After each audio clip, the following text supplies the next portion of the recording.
Queridos irmãos, a paz do Senhor Jesus, bem-vindo ao seu programa Fonte de Fé, onde estaremos crescendo no conhecimento e sendo edificados pela Palavra de Deus. E para nós é um prazer imenso poder contar com a sua participação. E para tanto, estaremos meditando nesta oportunidade sobre o seguinte tema, a autoridade de Jesus. E para isso, quero lhe convidar para ler um texto da Palavra de Deus para fundamentar a nossa reflexão de hoje. Marcos, capítulo 1, nós vamos ler dos versículos 21 ao versículo de número 28, que assim nos diz.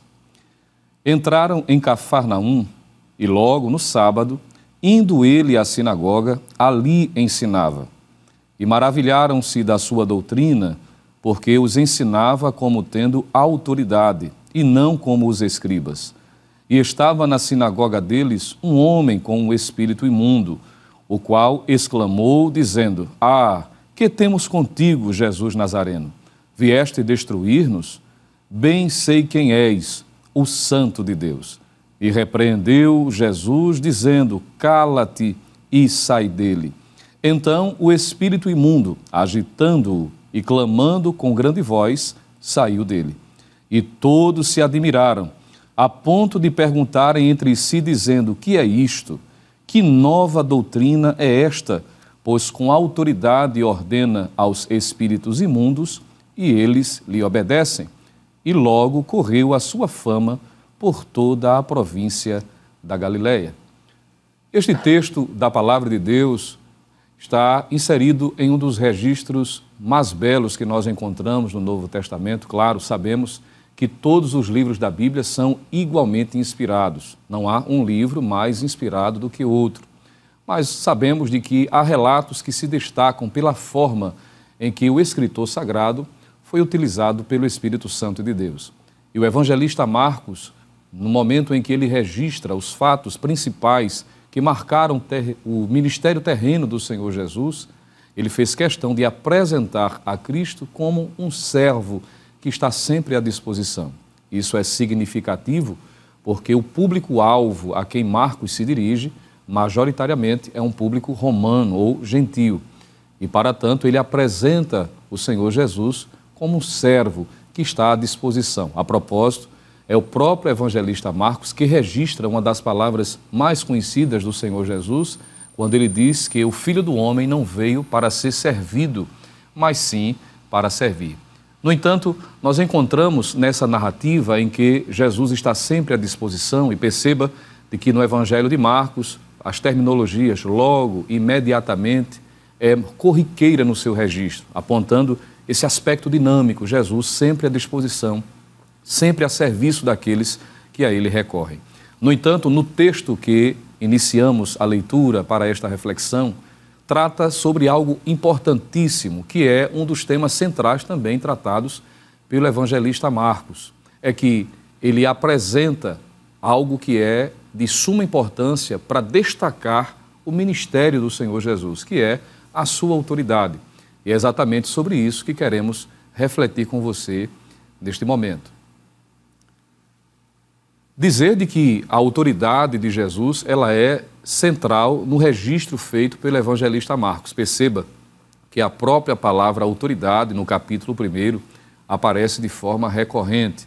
E embora Marcos apresente esse aspecto servil de Cristo, destacando consequentemente a sua humanidade, mas ele mostra que este servo que está à disposição, ele age porque está imbuído de uma autoridade diferenciada. A propósito, é bom lembrarmos o conceito bíblico do que é autoridade.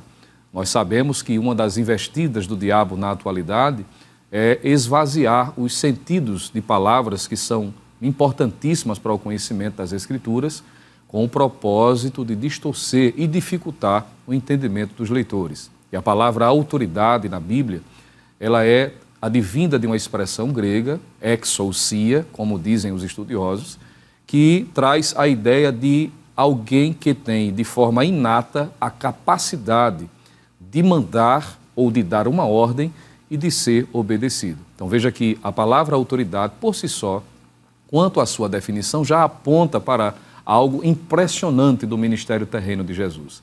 É que ele tem uma autoridade, ou seja, capacidade de dar uma ordem e ser obedecida. E isso é significativo. E Marcos faz menção de que esta autoridade ocorre em várias dimensões. Os irmãos lembram, por exemplo, trazendo à lembrança um conceito exemplificado do que é autoridade, em que o próprio Senhor Jesus, em um dado momento, foi procurado por um homem de autoridade, um homem de muita importância na sociedade romana. Ele era um centurião. Ora, ele era responsável por um destacamento do exército romano composto por 100 soldados.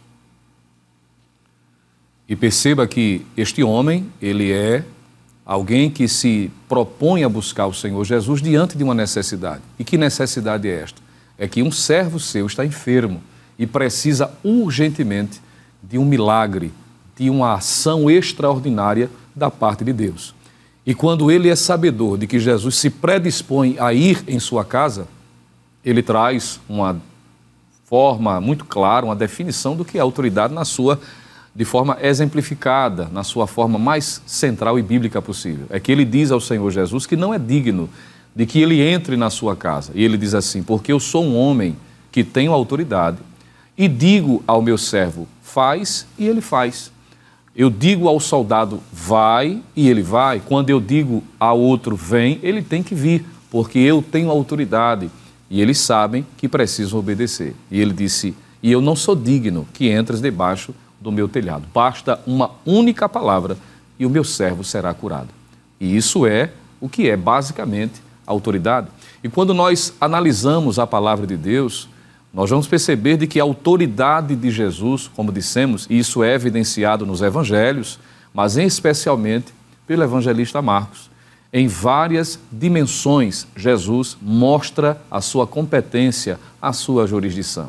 Por que não dizer, por exemplo, de que ele possui autoridade sobre a criação? Isso mesmo, ele tem autoridade sobre o mundo físico, sobre o mundo natural. E quando analisamos a narrativa do evangelista Marcos, nós vamos perceber de que isso é evidenciado em momentos singulares da sua trajetória, do seu ministério terreno. Quem não lembra, por exemplo, quando o Senhor Jesus, ele está, depois de um dia intenso de ensinamentos, trazendo orientações e recomendações às margens do Mar da Galileia ou do Lago de Genezaré. A Bíblia diz que após um dia intenso, ensinando, trazendo ensinamentos por meio de parábolas, ele reúne os seus discípulos, orientando-os que adentrem ao barco e atravessem para o outro lado. E o texto bíblico diz que em um dado momento desse trajeto, dessa viagem, Jesus está dormindo na popa do barco.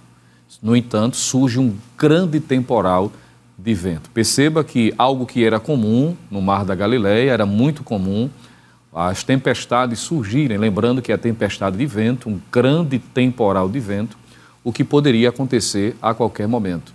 E o texto bíblico diz que os discípulos, incomodados com aquela circunstância, uma vez que a maioria deles eram homens que estavam envolvidos com a realidade marítima, no entanto, o texto paralelo de Lucas vai dizer que eles estavam correndo risco de se afogarem. E nesse momento tão intenso, em que situações adversas, tanto externas como internas, eles procuram ao Senhor Jesus, que curiosamente, me parece, não é? Pelo menos a leitura fria que se faz do texto, é que os discípulos entendem que Jesus não está dando muita importância ao que está acontecendo ao seu redor. E os discípulos chegam a perguntar, não te importa que pereçamos? E o texto bíblico diz que Jesus levanta-se, sem ser aquele como que dando demonstração que foi pego de surpresa ou que não sabe o que vai fazer. Mas ele levanta-se calmo, sereno e tranquilo, como diz um hino antigo. E o texto bíblico diz que ele vai até a origem do problema, repreendendo o vento e acalmando o mar. Exatamente. Ele dá a ordem, veja bem, repreendendo o vento e acalmando o mar. Jesus demonstra ter autoridade sobre a criação, sobre o mundo físico. Quem não lembra algo bem semelhante dentro do mesmo cenário? Isso é evidenciado também pelo evangelista Marcos, agora no capítulo de número 6, quando Jesus está com os discípulos mais uma vez, dentro de uma esfera marítima às margens do Mar da Galileia, ensinando a palavra de Deus e após uma multiplicação de pães e peixes. O texto bíblico vai dizer, em Marcos 6, de que os discípulos, ou a multidão que estavam ali, não haviam entendido a natureza do milagre. No entanto, queriam aclamar Jesus como líder político. E o texto diz que Jesus afasta-se destes, orienta os discípulos a atravessarem para o outro lado e ia ao monte orar ao Deus Pai. O que ele fez? Os discípulos, contra a sua vontade, em Marcos 6:45, entram na embarcação e atravessam para o outro lado. Perceba a ênfase de Marcos 6:45, é que o texto bíblico diz que Jesus os obrigou, ou seja, eles entraram contra a sua vontade, mas assim mesmo obedeceram. E o texto bíblico diz que, ao chegar à embarcação no meio do mar, isso é significativo, no meio do mar, surgiu mais uma vez um grande temporal. O diferencial é que Jesus, no primeiro, registrado em Marcos capítulo 4, estava presencialmente no barco, mas agora a situação apertou, porque Jesus não está presencialmente no barco, ele está no monte orando. Mas, no entanto, o texto bíblico diz que, ao se aproximar a quarta vigília da noite, ou seja, quase 10 horas vivenciando aquela situação, Jesus viu de longe que os discípulos estavam cansados de remar. E entraram, ou seja, ele entrou em cena com o propósito de resolver a situação. E o que é curioso é que ele não pega uma embarcação, nem um meio de transporte comum aquático da época, ele resolve ir andando por cima do mar. Você conhece muito bem esta passagem. E significa dizer de que Jesus tem autoridade sobre a criação, sobre o mundo físico, e aquilo que foge do controle do ser humano está literalmente debaixo dos seus pés. Me permita dizer, para você que está nesse momento junto conosco, refletindo na palavra de Deus, Deus não perdeu o controle da situação. Ainda que a situação que você esteja vivenciando seja semelhante à tempestade, seja aquela de Marcos capítulo 4 ou esta que estamos mencionando do capítulo de número 6. Acredite, confie, creia, Jesus não perdeu o controle. Ele tem autoridade para emitir uma ordem e a situação ser resolvida. Você acredita nisso? O Espírito Santo de Deus lhe faz entender, lhe faz lembrar esta verdade essencial. Não há nada perdido para Deus, porque Ele tem autoridade sobre o mundo físico. Seguindo esta reflexão de forma bem objetiva, ora, Jesus tem autoridade sobre o mundo físico, mundo natural, sobre a criação, e Ele também, diz Marcos de forma muito clara, que Ele tem autoridade sobre as enfermidades. Eu vou repetir isto. Ele possui autoridade sobre as enfermidades. E faltaria tempo para analisarmos cada passagem do relato de Marcos em que mostra Jesus de forma muito específica, operando sinais, maravilhas, milagres na saúde de determinadas pessoas que enfrentavam problemas os mais variados. Quem não lembra que em Marcos capítulo 1, versículos 29 a 34, Jesus cura a sogra de Pedro, que estava com febre, e com uma palavra de ordem, ele a curou. Quem não lembra, no próprio texto de Marcos, capítulo 1, versículos 40 em diante, Jesus cura um homem leproso, cujo nome não é citado, mas que estava acometido de uma enfermidade mortal, que Lucas vai dizer, de que da planta do pé ao alto da cabeça ele estava totalmente chagado, ele estava coberto de lepra, é a expressão paralela do médico Lucas, mas com uma palavra que a propósito foi reconhecida a autoridade pelo próprio homem que tinha aquela enfermidade, dizendo, eu sei que podes, mas não sei se tu queres. Mas se tu queres, podes tornar-me limpo. E na mesma hora, Jesus disse, eu quero, seja limpo. Estendeu a mão, tocou nele e ele foi curado. Com uma palavra, com uma mensagem, com uma fala da ordem expressa, a enfermidade se retirou do corpo daquele homem. Quem não lembra da mulher do fluxo de sangue que há 12 anos sofria daquela hemorragia? Mas o Senhor a curou. Isso significa dizer que não há enfermidade que Ele não possa curar. Isto mesmo, Ele é poderoso, como diz Paulo em Efésios capítulo 3, versículo 20, para operar sinais, prodígios e maravilhas. E Paulo diz que Ele é poderoso para fazer tudo muito mais, abundantemente além daquilo que pedimos, segundo o seu poder que em nós opera. Ele é poderoso para curar de qualquer enfermidade. Eu não sei, talvez você esteja acometido de uma enfermidade ou acompanhando ou tendo alguém da sua família que está enfrentando um problema, o diagnóstico é contrário, os médicos desenganaram, não há possibilidade humana, mas receba esta palavra, que lhe incentiva a receber fé. O Senhor é poderoso e Ele tem autoridade sobre as enfermidades. E basta uma palavra e Ele pode resolver toda e quaisquer situações. Se você crer, a Bíblia diz que tudo é possível ao que crer. Mas observe, a autoridade de Jesus, ela se estende do mundo físico, do mundo natural, sobre a criação, acalmando a tempestade, andando por cima do mar, curando as enfermidades, sejam elas as mais variadas possíveis, mas me permita lembrar-lhe também de que o Senhor é poderoso e tem autoridade sobre a ação maligna, sobre Satanás e os demônios, o que equivale a dizer de que ele tem autoridade sobre o âmbito espiritual. Exatamente isso. Eu quero lhe lembrar de que a Bíblia trata sobre a realidade espiritual, em quem temos um inimigo comum, Satanás, o anjo caído e aqueles que estão a seu serviço, os demônios, que influenciam na esfera humana, mas a sua esfera de atuação originalmente é espiritual.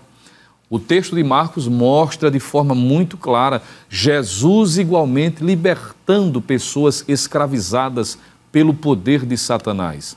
O diabo, diferente de algumas pessoas dizem, não é um pobre coitado debaixo do pé de A e de B, nada disso, isso é folclore evangélico. Mas o diabo, ele possui uma certa capacidade, ele está solto nas regiões celestiais, agindo contra a criação divina. Ele não é o arqui-inimigo de Deus, porque não tem como se comparar. Deus está acima de todas as coisas, mas ele age. É a expressão do próprio Senhor Jesus, que podemos utilizar como uma forma de entender. Ele disse que o ladrão vem senão a roubar, matar e destruir, e essa é a finalidade também de Satanás. Em Marcos capítulo 5, nós encontramos, a propósito, um dos textos clássicos que narram esta realidade. O texto paralelo de Lucas, não é? Traz a ideia de 2 endemoniados, mas Marcos frisa em um, muito provavelmente por ser o mais difícil dos 2. E este homem havia perdido sua liberdade, havia perdido a sua vida social, a sua vida familiar, a sua liberdade em todas as áreas da vida. E até aquele ponto ninguém podia amansá-lo. As autoridades sociais se esbarravam com a impossibilidade de resolver aquela circunstância. Quem olhasse do lado de fora, analisando de forma muito fria a circunstância, diria, para esse aí não tem mais jeito. Mas lembremos-nos o que falei já do início. No capítulo 4, Jesus atravessa o mar da Galileia, acalmando o mar e repreendendo o vento. E após isto, no capítulo 5, ele põe os seus pés na praia. Ora, o Deus encarnado, Senhor Jesus, que tem poder para repreender o vento e acalmar o mar, também chegou na praia de Gadara para desfazer os ardis de Satanás contra aqueles homens. O apóstolo João vai dizer na sua primeira epístola, no capítulo 3, versículo 8, que foi para isto que Cristo se manifestou, para desfazer as obras do diabo. E ao colocar os pés na praia, o endemoniado não se conteve, veio até a presença do Senhor Jesus, dobrou-se diante do Mestre e recebeu a ordem expressa, os demônios que ali estavam, que saíssem da vida daquele homem. E após sair, diz o texto de Marcos 5,15, de que o homem estava liberto em perfeito juízo, vestido, a sua dignidade restaurada e aos pés do Senhor Jesus. É o que o Cristo poderoso pode realizar. Ele tem autoridade sobre Satanás e os demônios. Significa dizer de que ainda que a sua família ou alguém, talvez mesmo você, meu amigo que ainda não serve a Cristo, mas reconhece de que está sendo alvo das investidas de Satanás, creia pela palavra, de que o Senhor Jesus, ele tem autoridade, ele é o valente, mais valente do que o diabo, mais forte do que ele, é o leão da tribo de Judá, que põe em finalização a obra de Satanás. Se você crê, ele é poderoso para repreender a ação do maligno. Creia nisto. Para seguirmos a finalização, nós entendemos ainda à luz das Escrituras de que Jesus tem autoridade sobre a esfera natural, sobre a criação, sobre o mundo físico. Ele tem autoridade sobre as enfermidades, ele cura, ele é o médico por excelência. Ele também tem autoridade sobre a ação espiritual, sobre Satanás e os demônios. Isso fica muito evidente no texto que narrei e uma outra passagem, se você quiser também anotar e refletir depois, Marcos capítulo de número 9, a partir do versículo 14, em que trata sobre o jovem lunático. Mas me permita avançar nesta reflexão. É que além de o Senhor ter autoridade sobre Satanás e os demônios, ele tem também autoridade sobre a morte. E nós encontramos em Marcos isso também sendo evidenciado. No momento em que Jesus está indo à casa de Jairo, e há uma pausa nessa trajetória, onde a mulher do fluxo de sangue aparece, nós já mencionamos aqui a este respeito, e nessa pausa, muito provavelmente, foi o tempo em que a filha de Jairo, lembra dela? A filha de um dos principais da sinagoga, que foi buscar ajuda porque a sua filha estava enferma à beira da morte, ela veio a óbito. E alguém chegou no momento em que Jesus, muito provavelmente, estava dando atenção àquela mulher do fluxo de sangue, a dizer a Jairo de que a filha dele já havia morrido. Ou seja, não havia mais possibilidade de mudança, de restauração, o caso estava perdido. No entanto, a Bíblia diz que Jesus segue à casa de Jairo, dizendo a ele: Jairo, creia somente. Veja que a fé de Jairo é despertada, é confrontada e é essencial para que o milagre aconteça. E quando Jesus entra especificamente no cômodo em que o corpo da menina estava, acompanhado de 3 de seus discípulos e também dos pais da menina, ele emite uma palavra de ordem, dizendo: menina, a ti te digo, levanta-te. Olha, quantas vezes, quem sabe, a mãe disse para a menina: levante-se, minha filha, e ela não se levantou. Mas quem estava ali é o que tem autoridade sobre a morte. Glória a Deus. E para ele não há nada em dificuldade, como diz a Bíblia, não há nada difícil para o Senhor. E sobre a morte, ele também tem autoridade. E finalizo, à luz das Escrituras, lembremos-nos, refletindo sobre a autoridade do Senhor Jesus, além de ter sobre a morte, significa dizer que ele pode dar vida, que ele pode restaurar, que ele pode trazer a vida novamente, porque ele é o dono, ele é a fonte da vida. Mas ele também tem autoridade para perdoar pecados. E Marcos registra isto também, quando estava na casa em Cafarnaum, cercado por uma multidão que impedia de que um homem paralítico chegasse em sua presença. Você conhece essa passagem? Isso está em Marcos, capítulo de número 2, versículos de 5 a 12. E quando nós analisamos o texto sagrado, vamos perceber que 4 homens conduziam este paralítico e, em meio à dificuldade, não titubearam. Subiram, destelharam a casa e fizeram com que o homem descesse bem diante dos olhos do Senhor. E Jesus interrompe a sua mensagem, o seu sermão, dizendo para aquele homem paralítico: filho, perdoados são os teus pecados.